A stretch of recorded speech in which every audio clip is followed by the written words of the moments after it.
crime and Peter Chambers.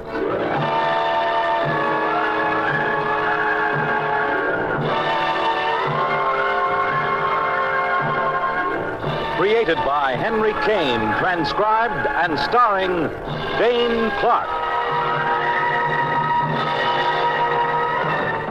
Private investigator, duly licensed and duly sworn, Peter Chambers.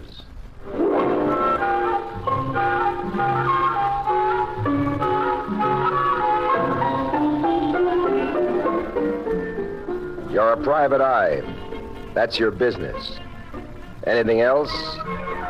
That's for laughs. You hope you can mix a couple of laughs with this one, because the client that's sitting opposite you, you'd like to have a couple of laughs with. She's got black, limpid eyes, black, glistening hair, shining white teeth, and red lips. And her figure, it's got more curves than a swindle artist can throw at you. And they're much more interesting. Her name is Tina Diaz, an American of Castilian extraction. You're very handsome, Mr. Chambers. Much more handsome than I'd expected. We're supposed to be talking about murder, Miss Diaz. Tina to you, Mr. Chambers. Or may I call you Pete? Yes, you may call me Pete. No, Petey. I think I like that best. Look, you call me whatever you want, Miss Tina. Now, let's get back to business, huh? About Winnie Brown. Who was murdered last night. I saw the item in the newspapers. Shot and killed in her apartment on Central Park West. Now, why haven't you gone to the police with this instead of coming here? Petey, I wasn't particularly fond of Winnie Brown. We happened to be earning our living the same way as dance hall hostesses, both working in the Utopia Ballroom. And both of you interested in one of its patrons, Gordon Phelps. Playboy, millionaire, man about town. I was interested, but Winnie won out.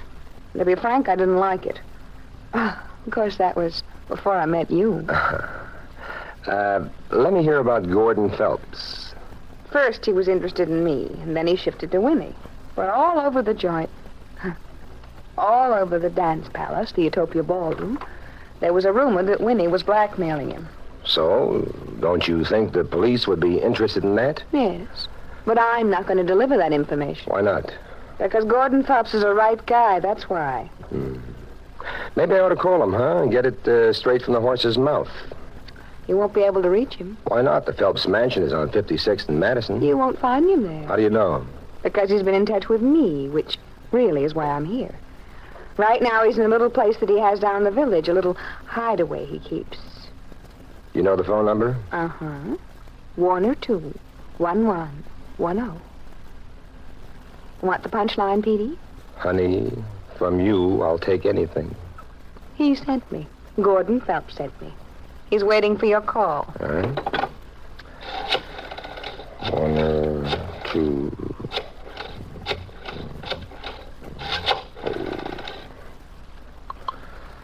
Maybe you are going to earn a fee, after all. Hello?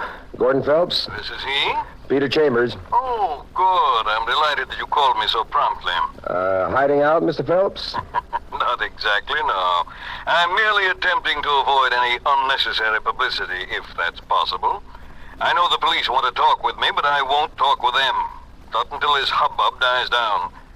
Which is the reason I asked Tina to put you in contact with me.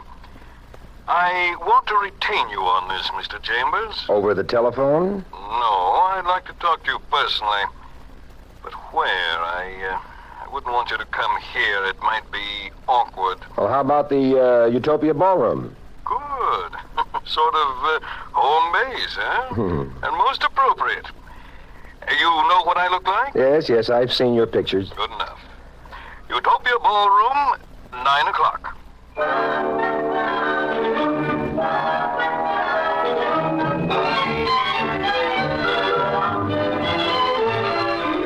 Reluctantly, you kiss off the lush and luxurious Tina Diaz. You try to get through to your friend, Detective Lieutenant Louis Parker, but he's working nights.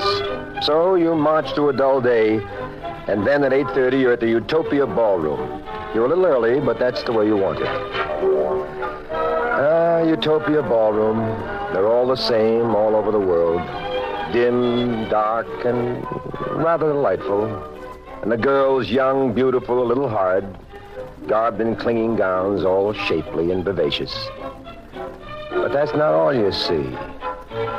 You clamp on to a couple of points of real interest. Snowtime Cummings and Mousy Lawrence, a couple of top narcotics pushers of the West Coast. And you wonder what they're doing here in the East. And then Tina Diaz approaches, and she takes your breath away. Tina Diaz, sheathed in red silk. Want to dance, handsome? No, you know I'm waiting. Here, you gotta buy tickets, but for you, Petey, it's for free. I'd love to hold you close and dance. Oh, honey, I've got a date with Gordon Phelps, you know that. Yeah, okay. See that table over there? Way over there where it's dark? That's his favorite table. Huh? Sit there, and when he comes in, I'll send him to you.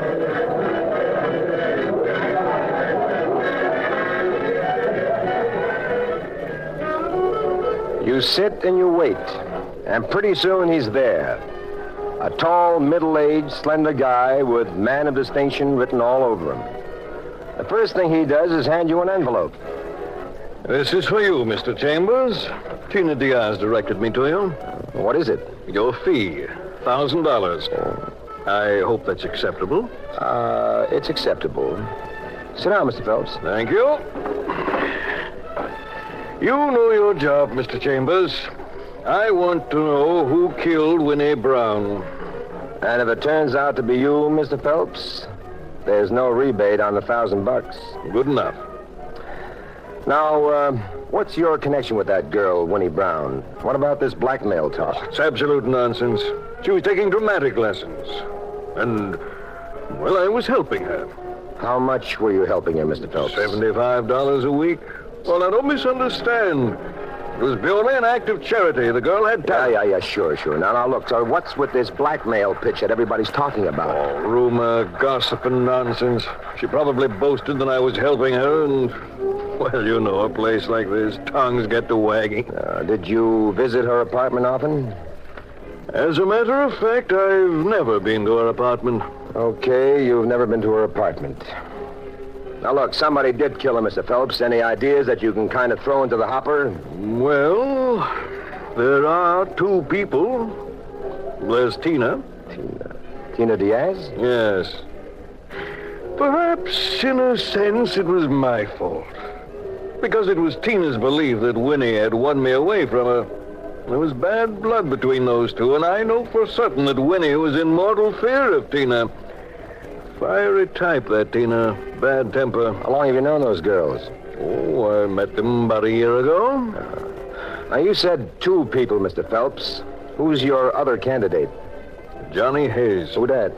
The man that owns this place. His office is upstairs.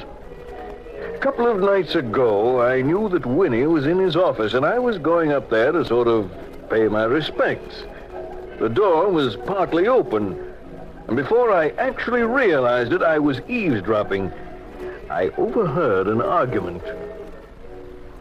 Now, look, you big shot, Johnny Hayes. I know what's going on around here, and I don't like it. You're putting a lot of nice kids in this spot, making criminals out of them, and I don't like it. You don't like it, eh? Well, who the heck do you think you are? I'm the dame that can blow the whistle on you. That's who I am. Sister, let me tell you something for your own good. You're moving in over your head. Way over your head. And unless you butt out of this and keep your nose clean, you figure to get your head handed to you with a few holes in it.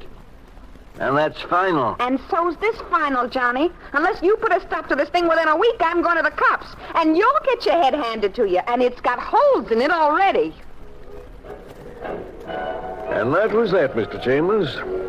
I heard the way he spoke to her, and that was a threat. A definite threat. There are no two ways about it. Yeah. Well, suppose I go up and talk to this Johnny Hayes. Suit yourself. Can I quote you on that overheard conversation? Certainly. Why not? Well, if there's nothing more, Mr. Chambers, then I shall be going. You know where to be in touch with me. I'm sort of hiding out. I just don't want to mix with the police or make any public statements. Not until this thing is completely finished.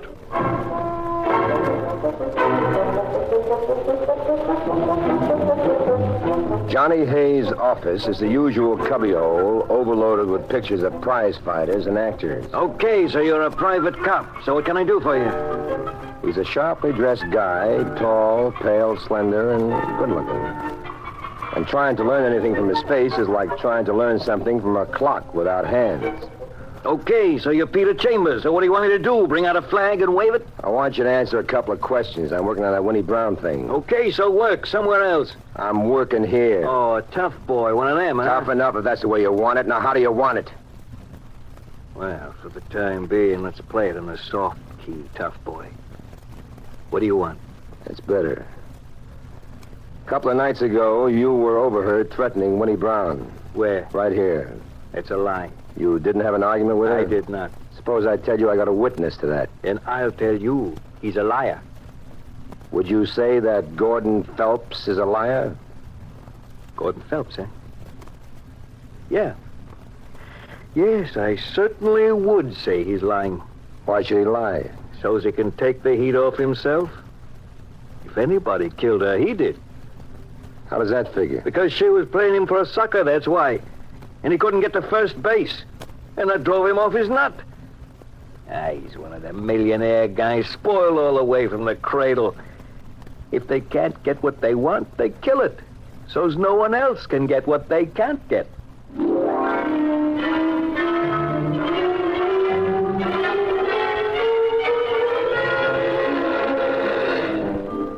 And that about does it for your conversation with Johnny Hayes. The next stop, police headquarters, where you wait for Lieutenant Parker. And it's about 2 o'clock in the morning before he finally shows up. Detective Lieutenant Louis Parker, homicide. Staunch minion of the law, gentleman, and good friend. Well, bless my soul if it ain't Peter Chambers in Louis. person. Ain't it a little past your bedtime, friend? Louis, what have you got on that Winnie Brown murder? Knowing you, what have you got, pal? Well, I might have something you want. Oh, like perhaps a guy by name of Gordon Phelps, huh? Perhaps. Hey, you're not kidding, are you, Pete? No, Will you be able to produce that guy for us? I might. When? Within the next 24 hours. Good enough. All right. Now, what have you got for me, Louis? This gun that killed her and her diary. Did you trace the gun yet? We're working on it. How about the diary? Did they give you anything? No, nothing that helps. Makes a lot of mention of that Gordon Phelps, though. And says she lived in that apartment for the past 2 years. Did he go up to her apartment often? As a matter of fact, according to the diary, he never went there. Ever. Well, that jibes. Jibes? Jibes with I'll what? skip it, Louis, for the time being. Now, what did happen up there at Winnie Brown's? All I've got is a smattering from the newspapers. Dead, shot through the head, gun left there, no fingerprints. Killer probably wore gloves. Apartment had been searched, but not thoroughly searched. It appears that she interrupted the search, and that's when she was killed. A neighbor heard the shots, reported it. How'd the intruder get in? That is one of our chief problems. How come? Well, the windows were locked from the inside. Door lock was not tampered with. In fact, when we got there, it was actually locked from the outside. We had to use master keys. Louis, a favor? But what else? I'd like to look that apartment over. Yeah? Do I get cooperation? Have I ever failed you, Louis? No, you never have. There's the key, pal. Thanks, pal. Enjoy yourself. Let me hear from you.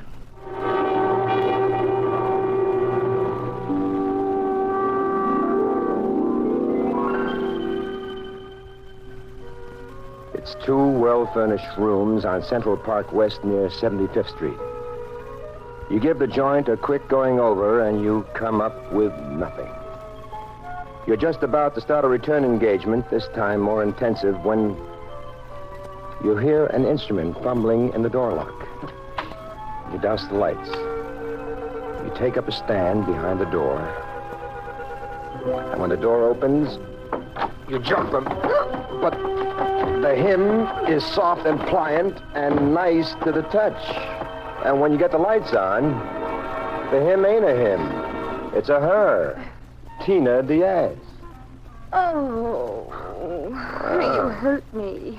Help me up. Please help me up. Hey, with a picklock in your hand yet. Oh, you Tina Diaz, you naughty. Help me. All right. Up you go. Hey, You hurt me. Right here. Sorry. Kiss it, Petey. Here. Right here. Much better. Okay, now we finished playing post office. Let's start playing detective and suspect. What are you doing here? I didn't kill her. Please believe me, I had nothing to do with So it. what are you doing here? I came because I'm afraid. Oh, that makes a lot of sense. You came because you're afraid. I don't get it. I was afraid they'd mix me up in her murder. You see, a long time ago, I threatened her. But she's dead. She can't tell the police you threatened her. It was in writing. I still don't get it. Listen, I have a temper. I flare up. When Gordon Phelps became interested in her, I felt that she'd tricked me. At that time, I went away for a vacation. I wrote her some letters, threatening letters. Well, later, when I returned, she told me she'd saved those letters for insurance. I'm sure the police haven't found them. Otherwise, they'd have picked you up. Yeah, huh? that's right. So they're still here.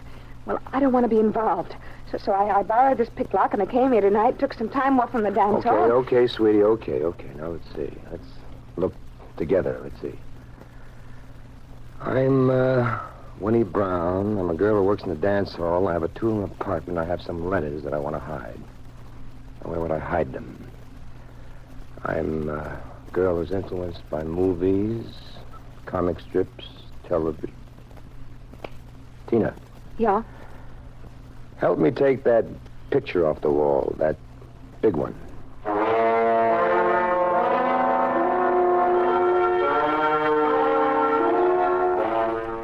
You miss on the first, but the second picture does it. You rip off the brown paper back, and there are the letters. And there also is another item, a document. You look at that, and you pocket it. And then you return the letters to Tina. Oh, I don't know how to thank you. Well, we'll discuss that later at my place, huh? I've got a great, big, beautiful terrace overlooking the city. Oh, I'd love that. It's a date. See, what was that other thing you found, that legal-looking document? Well, at the moment, it's none of your business, sweetheart. Look, tell me, do you know a character called Snowtime Cummings? Another guy called Mousy Lawrence? Yeah. Yes, I do. Are you mixed up in any of that? No, I'm not. Good enough. Do you know what's been going on there at the Utopia Ballroom with those guys? Yes. A lot of the girls know. But they're afraid to talk. Those that were not mixed up in Well, don't you be afraid. You tell me. Well, those two men come from the West Coast. That Snowtime Cummings and Mousy Lawrence.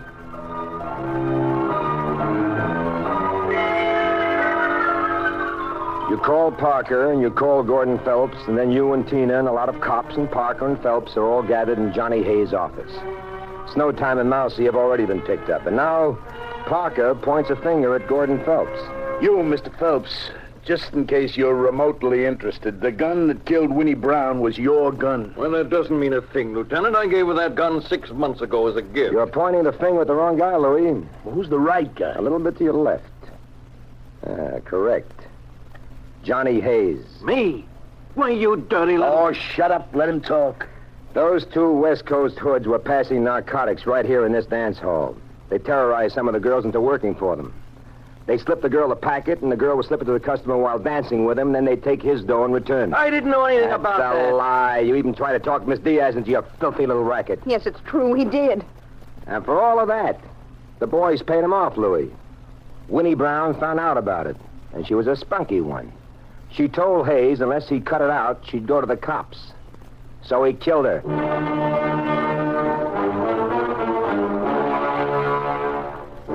Johnny Hayes is all washed up, and he knows it. Suddenly, he pulls a gun from a drawer, and he points it at you.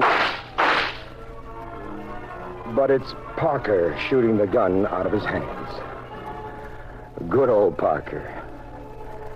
Then everybody heads for downtown, police headquarters, and there you clean up a couple of loose ends with the lieutenant.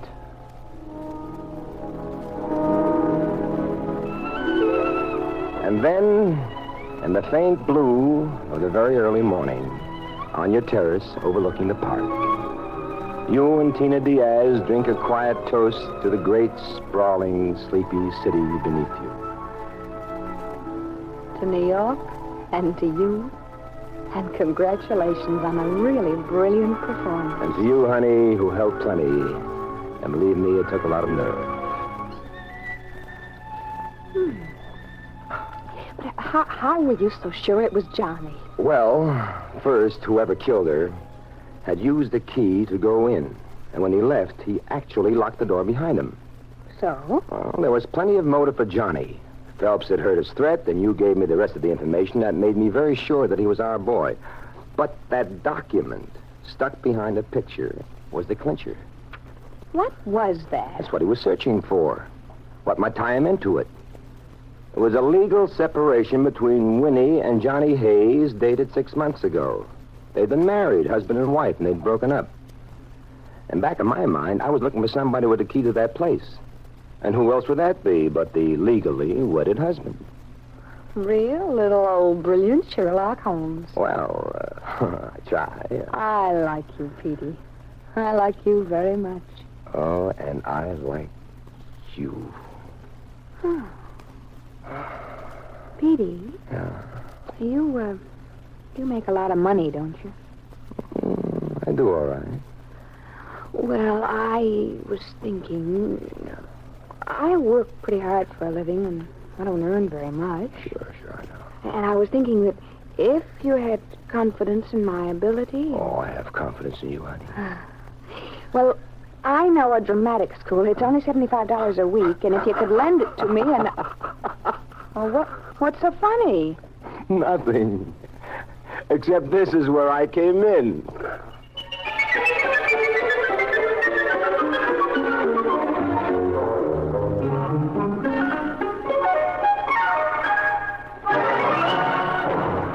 And there you've had Crime and Peter Chambers.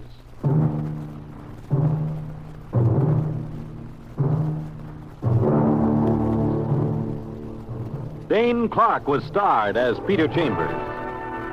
Crime and Peter Chambers was created and written by Henry King. Others in the cast were Bill Zuckert, heard as Lieutenant Parker, Patricia Wheel as Tina, and Bill Griffiths as Gordon. It was directed by Fred Way. And this is Fred Collins inviting you to tune in next week, same time, same station, transcribed for Dane Clark in Crime and Peter Chambers.